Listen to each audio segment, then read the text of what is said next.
Where's the sisters' hands? Come on. I want to see some sisters' hands because there's the man them dominating this discussion. Come on, sisters, speak up, speak up. I heard Jason say that we should all, the people essentially leave London, so I wanted to know where is it that you propose we go? And also when we get there, what do we do? Because there are some blacks on the planet that see blacks from London or the Caribbean and they're very defensive, and the things they kind of say is, oh well, you don't know yourself because you're not a pure blood. They see themselves as pure-blooded black people, and we are the mixed down, watered down, ex-slaves and all these kind of things, and we don't get any kind of respect from them. So what are we to do and where are we to go? Okay.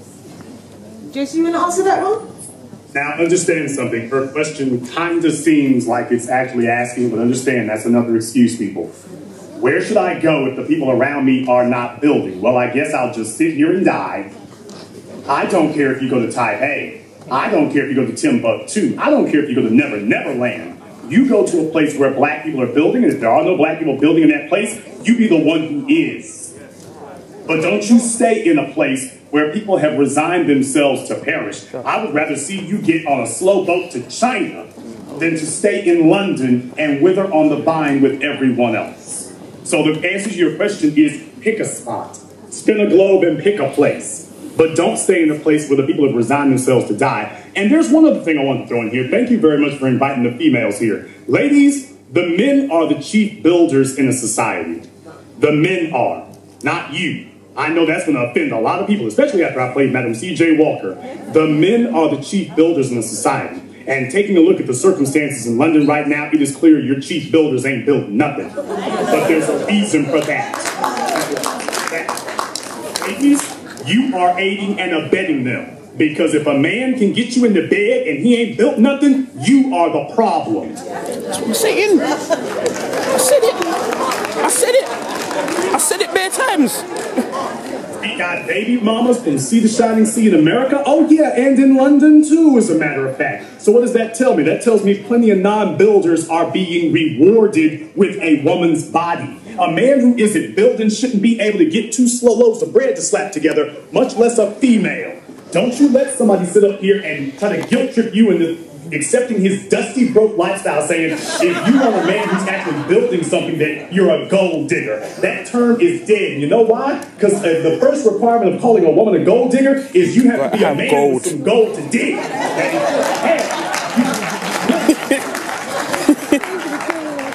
Stop letting them sit up here and reverse psychology you into accepting a state of poverty. Because let me tell you, I don't have any kids. But if I did, I wish my child would bring home some broke Negro talking about, well, we're in love. 6 hours behind. Yeah. Okay. I want to know how you're going to take care of my child and our progeny. She is carrying my bloodline. And I will be damned if my bloodline is going to have a lesser life than I had. Word. Go ahead, sis. Next question. Hi, Jason. Greetings from Zambia via London.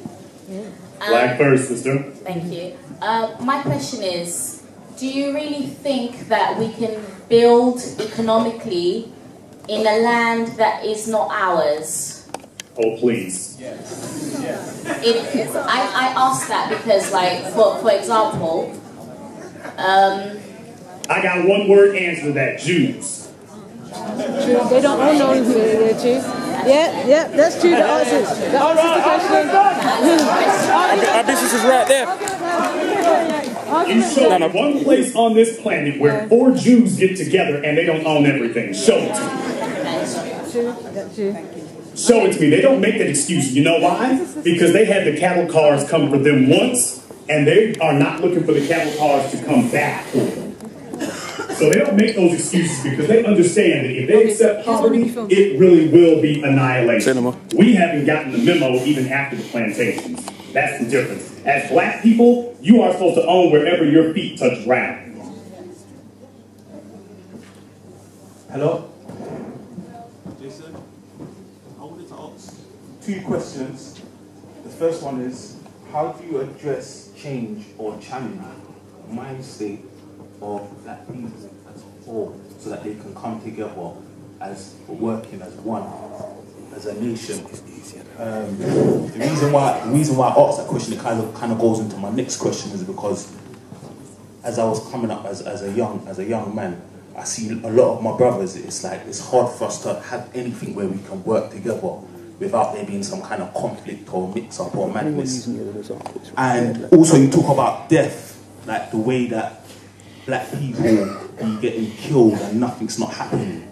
How would you suggest that we could challenge that situation, in particular with a lot of our black brothers that are in custody? Because I don't know there's a lot of death rates that happen with our black brothers that are in custody, and not a lot is done about it, and more time it's under the carpet. Nobody knows what's going on to our black brothers, and I believe that they're an asset to our community and that they have a lot to offer. Okay, first of all, we get too wrapped up in the idea about prisons, to be totally honest with you, because understand something, people. The whole society is a prison when you're poor. There are just those of you who are behind bars and those of you who are trapped out here on the streets.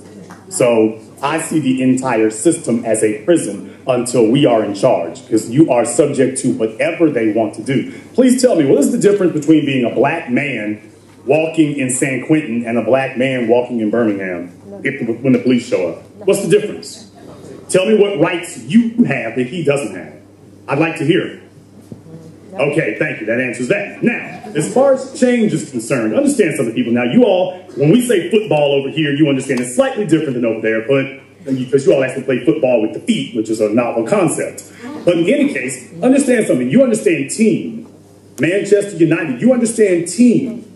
But you all also understand something else that we understand, whether it's football that's carried in the hand or football played with the feet. We understand that if we got a bad player on the team, it's not going to be very long that we tolerate the coach and the GM accepting that situation. And if we have a coach who does not know how to win, it's not going to be very long that we accept that situation. Well, understand, all of you are the coaches and the general manager of your life. And every person that you have around you, that you associate with, that is your team. Now, you keep choosing bad teams. Ladies, you got 3 babies by 4 goons. You have keep choosing loser after loser. You are the coach and the GM. So if the people around you are not winners, if the people around you are not MVPs, your first priority is to get some MVPs. That's your first priority. Now tell me how many times Manchester United will be able to say, well, we just can't get any good players. David Beckham's gone, we just can't get any. Tell me how long that would fly. Thank you. So it doesn't work for them, and it's not, and you have even less excuse, because you get your bar's a lot lower than theirs are. They actually need a skilled athlete who spent decades learning his craft. All you have to do is find somebody with half a bit of desire. But when I got a room full of hundreds of black folk, and not one of you is a skilled carpenter, not one of you is a skilled plumber, not one of you is a skilled electrician, that tells me that your preachers, your pastors, your politicians, and your parents have lied to all of you all your lives. And you're playing a tremendous game of catch-up now in the 4th quarter with people gunning for you now, saying, where do I find the people to work with?